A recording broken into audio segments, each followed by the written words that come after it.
Hola, seguimos aquí en Mendia Academy. Continuamos con las siguientes explicaciones. Adelante.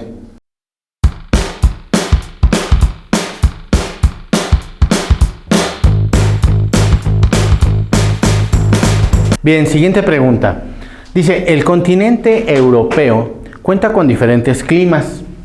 Uno de ellos nos dice que es templado, con lluvias en invierno, que caracteriza a la zona, y bueno, ahí ya nos dan las opciones. Veamos las opciones. Nos dice norte de Polonia, centro de Alemania, sur de Italia y norte de España. Es muy importante que para repasar esto puedas ver en un mapa como el que te vamos a mostrar cómo está el país europeo. Observa en dónde está la parte media. La parte más cercana al Ecuador, recuerda, siempre es la más cálida. Entonces, los países que estén más cercanos a ese punto, pues serán más cálidos. Y también recuerda, en este caso, que los diferentes países que se van a mostrar, pues de alguna forma y mentalmente podemos recordar un poco de su clima. Por ejemplo, si te hablan de México, rápidamente vas a identificar cómo es su clima si lo comparas, por ejemplo, con Canadá. Hay algunas partes en donde, bueno, no todo es frío, pero no se compara pues sus temperaturas de todo el año en promedio con las de México, por ejemplo. Entonces, en esta parte, ve los países que nos colocan: Polonia, Alemania, Italia y España. Trata de ubicarlos mentalmente. Te recomiendo que estés repasando con un mapa de Europa visualmente y los empieces a ubicar dónde está cada uno, dónde está precisamente el sur de Italia. ¿Cuál está más pegado a la zona caliente, o sea, a la zona de calor? También, por ejemplo, podrías recordar hacia dónde se hacen más viajes. La gente, ¿a dónde se va a vacacionar? ¿Dónde lo has escuchado? Por ejemplo, ¿a dónde se hacen cruceros? Y los cruceros se hacen presente porque es un poco más cálido. Entonces, toda la parte del Mediterráneo, pues es un poco más cálida que al norte, precisamente europeo. Países como Alemania y Polonia, pues sus características van a ser un poco más frías porque están un poquito más al norte. Entre Italia y España nos están marcando una diferencia. Nos marcan el norte de España, que está precisamente más arriba, y el sur, que se va todavía más abajo. Entonces, esa parte, pues es más cálida. Entonces, la respuesta en este caso es la letra C, que corresponde al sur de Italia.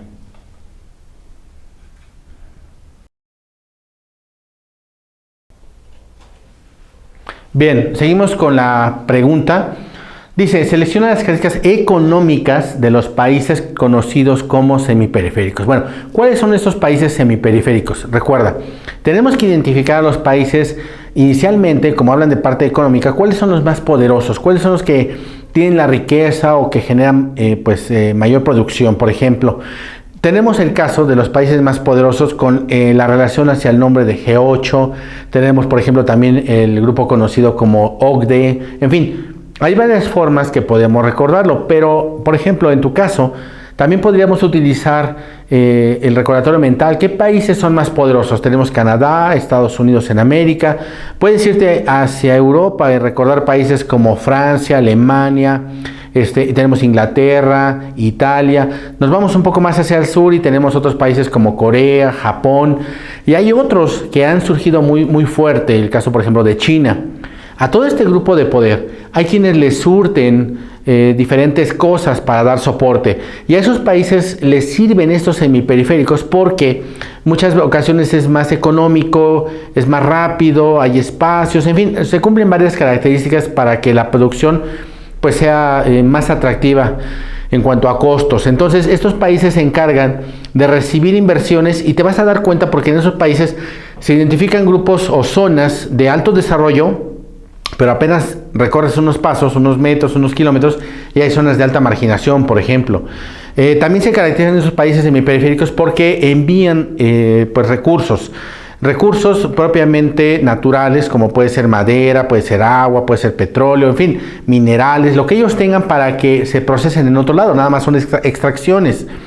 Estas dos son las principales características. Si tú te fijas en las opciones, la número 1, que dice que coexiste el subdesarrollo y la modernidad, pues es algo de lo que ya te mencionaba, esa es una opción. Luego dice que hay inversión de capital en todo el mundo a través de empresas transnacionales. Los semiperiféricos no tienen la capacidad de mandar dinero a otras partes del mundo para inversión. Quizá se llegue a dar algo mínimo, pero realmente no es una característica pues habitual de esto. Entonces, esa no es. Número 3, desarrollo de actividades terciarias para incorporarse al mercado global. Lo que comentábamos, envían recursos naturales para que puedan ser aprovechados por esos otros países, y esa es la forma como tú te integras, o bueno, este país semiperiférico se integra de forma globalizada. Esa es una opción correcta. Y la número 4 dice explotación de mano de obra barata y poco calificada. En este caso, no específicamente los periféricos tienen ese atributo. De hecho, la intención es que haya inversión porque hay sectores en que tienen precisamente una calificación adecuada. Entonces, en este caso, la opción que corresponde es la letra A. Bien, pues hemos llegado a la parte final de estas explicaciones. Te invitamos a que continúes con las siguientes para que vayas fortaleciendo estas explicaciones. Recuerda, cada una de las preguntas te las hemos explicado, pero seguramente te surgen algunas dudas. Síguenos en Facebook y Twitter para que puedas escribirnos específicamente tu duda y te podamos ayudar.